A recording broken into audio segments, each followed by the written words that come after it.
Morning everyone. I posted up a post on Instagram a little while back saying that I might do a walk around of the car.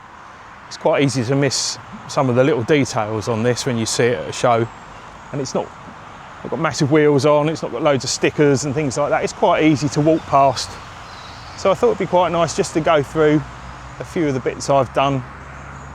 Probably 95% of the work on it I've done myself, so, short of having the wheels banded and having the interior wood trims made, because I'm absolutely useless at making things out of wood. If we're going to start off with banded wheels, if you don't know what they are, a banded wheel is a steel wheel that has pretty much the rim cut off and an extra piece of steel welded in just to make the wheel wider. I think it's one of the things that makes this car stand out. The car came with steels to start with those mini centre caps on. Whoever bought this car new, I don't think had much of a budget, short of spending out on the pano roof. But yeah, there's no weight to this car whatsoever. It's got no packs on it or anything like that. It's a base Mini 1 N16 engine, non-turbo. It's got a few little performance goodies on it, but nothing too silly. I'd say it's not a track car. Let's start off with what got me onto the look of this car. I mean, I've always liked the retro look. I quite like things like that. I like old school minis, especially sort of 70s, early 80s stuff. I didn't want a normal mini. I wanted something that's reliable but looks a little bit different. I started off with the stripes. I saw them on eBay and I like the way they look like the 1275 GT, and that's what gave me the inspiration, I suppose, to go this way with the car.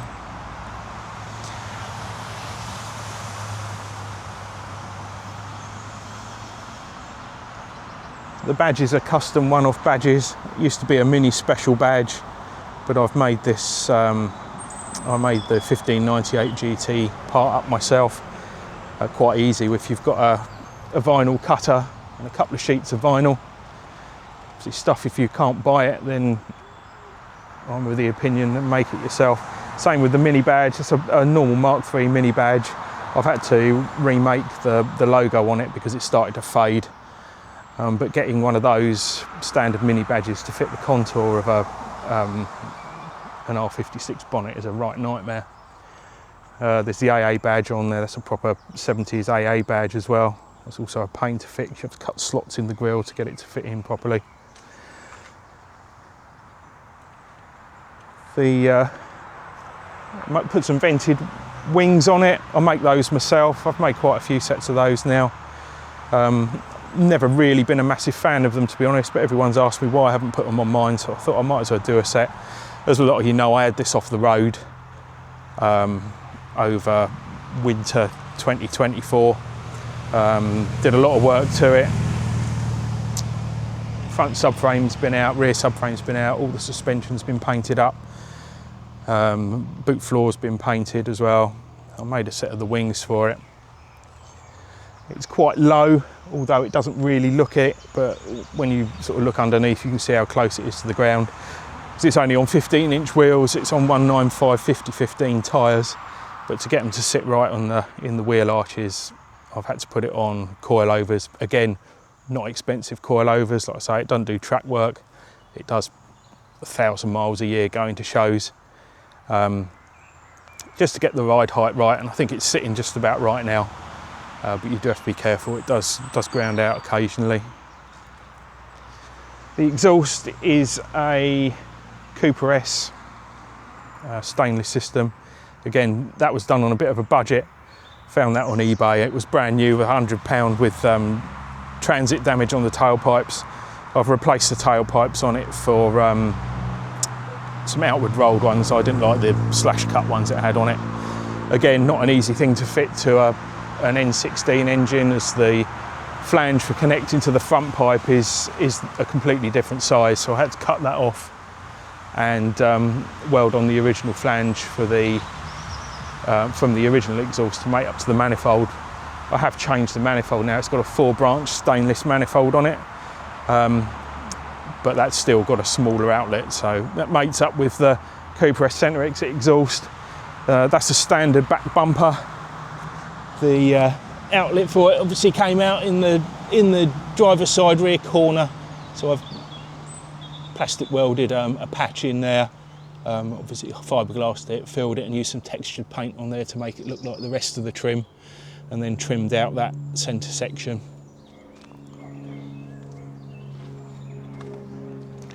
The side, it came with a standard fuel flap. That's just a normal Cooper S fuel flap. Not trying to make it like a Cooper S, but I do quite like the chrome bits. I think everyone with Minis these days is into blacking out all the chrome, getting rid of the belt line and that, but I like the chrome. It's in keeping with the look I want of the car. I don't think it would look right if it was all black. Spotlights, it didn't come with either, but they're genuine Mini ones. I got them off of a donor car. So that's pretty much it for the exterior. It's got tinted rear windows and a bit of a sun strip as well.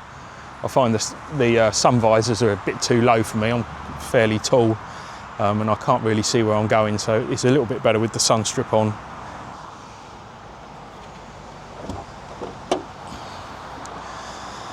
So I spent a lot of time under the bonnet when I gave it the strip down. It's had the green on it for quite a while now, but I did redo it when I rebuilt it at the end of 2024.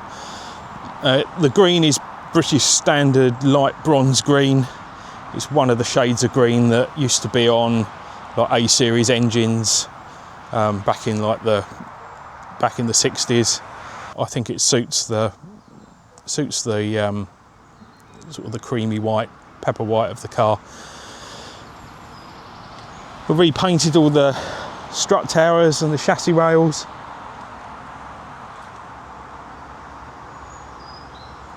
The strut brace is done in that green as well. It's all just a pre-mixed 2-pack aerosol. I think if I did loads of miles in the car I might have issues with the paint, but I mean it's getting on for 18 months old now and there's no sign of it flaking off anywhere. There's an induction kit down there. Unless you want to spend out hundreds of pounds on a K&N Typhoon, you can't really get an induction kit, so I made one up myself. Yeah, there's going to be people moaning about heat soak and that lot, but again, it's not a track car. I don't thrash it around. I've certainly had no issues with it running with it, but I might make a heat shield up just to go around that filter. But it's got a cold air feed that goes into the original hole down there by the passenger headlight. There's 4-branch manifold that came from China. It's a stainless manifold. Fits really well, to be fair.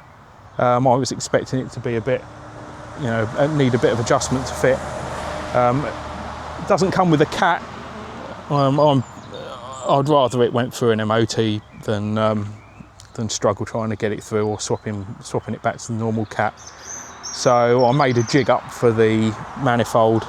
I cut the centre section out of it and I've put a 200 cell sports cat in. So yeah, that makes it a bit more MOT friendly.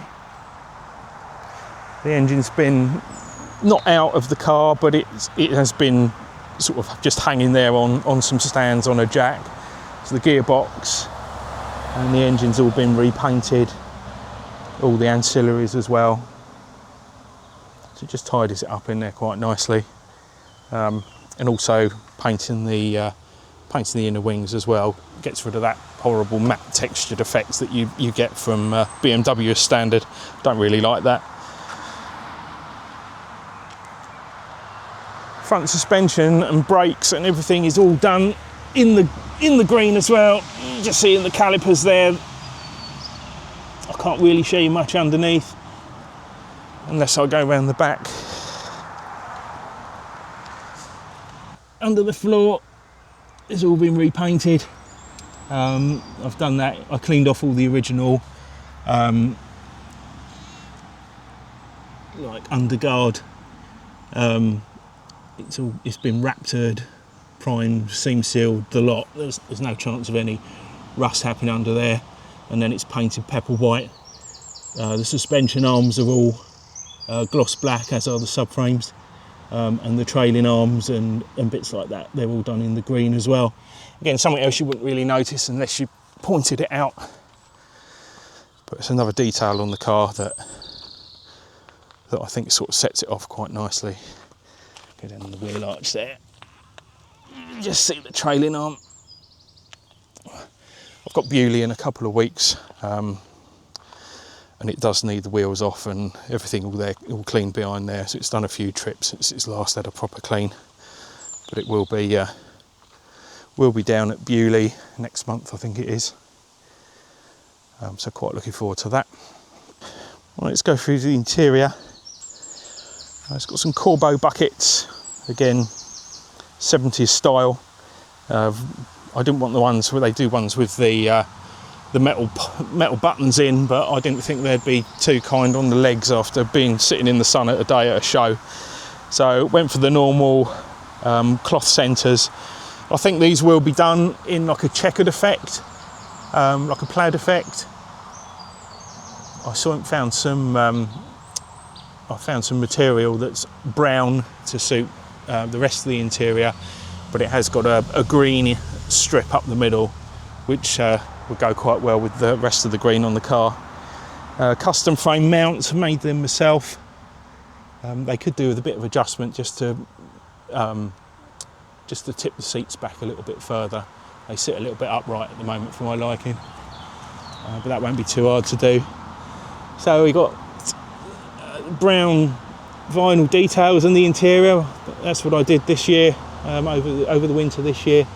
That's come out quite well, just brightens up the interior a bit. It was just black everywhere. The wood trims on the dash, something else I didn't do. The only other thing I didn't do, the one there on the secret glove box, that still opens as well. My dad's a carpenter, he made those for me, and I don't think he's done a bad job at all. Gave them a varnish and a polish up, and they've pretty much come out exactly how I wanted them. There's a MGB gear lever gaiter.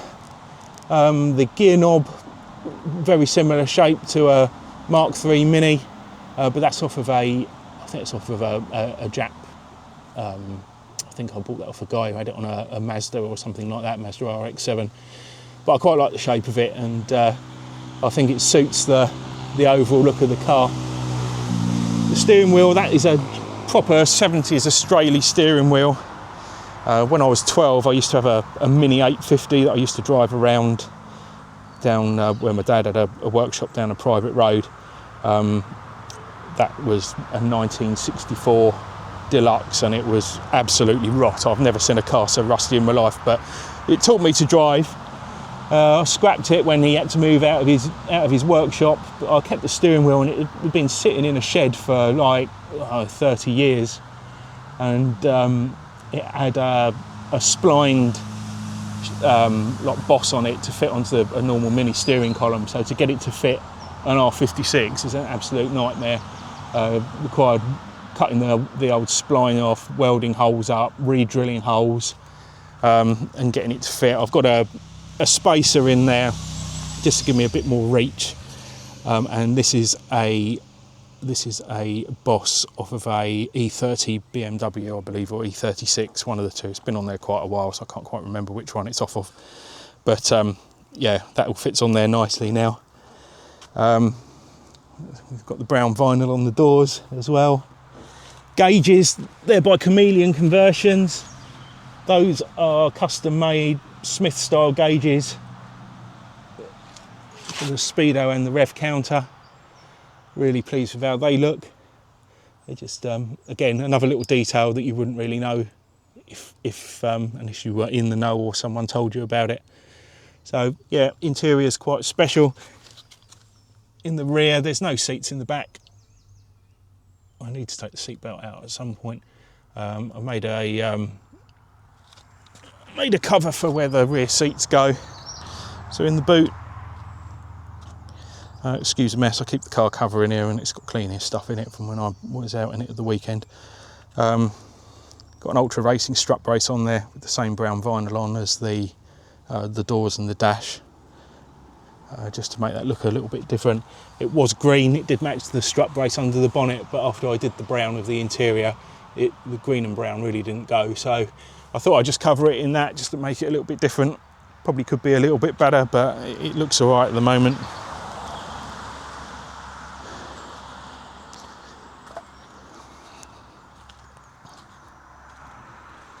So that's pretty much it with the car, just details wise. Little Leyland special tuning sticker on the rocker cover there, just as a sort of a tribute to the British Leyland cars.